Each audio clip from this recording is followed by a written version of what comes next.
Hello mga kaanis! Ito na naman tayo, lalafang, kakain, chichibog. Ita-try naman natin itong number one malatang.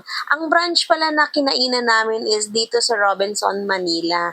So first time natin kumain dito guys. So hindi ko pa masyadong alam kung paano kumuha ng mga foods dito. Sabi nila, kailangan kong punuin ay charot. Hindi, maglagay ako ng mga gusto kong flavor dyan sa bowl na kinuha natin. So, dahil sa first time ko guys dito, kumuha lang ako ng tig-isa actually, ng magustuhan ko dyan. And then, pag napuno na yan, or hindi naman kailangan punuin guys, kasi lalagyan pa naman nila yan ng sabaw. So, nang kuha-kuha lang ako dyan ng meat kasi gusto ko talaga yung mga Korean na dyan. Pag kumakain ako ng mga Korean foods, ganyan. So, ginaya-gaya ko lang doon. So, Parang magkulay.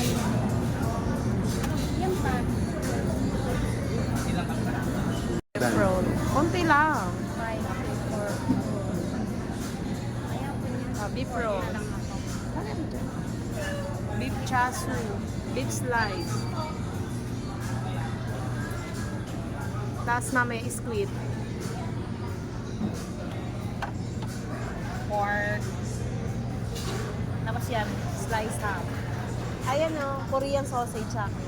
Ayan.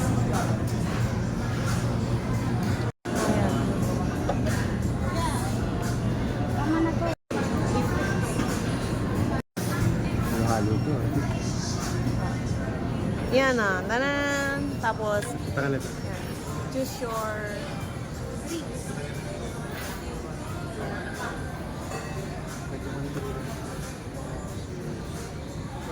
Ah. Yan. Ah.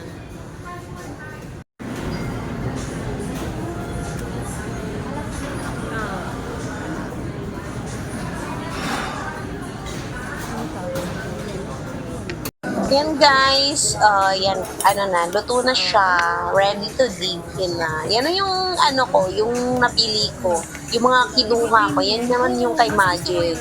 So yan, yummy yummy, let's eat!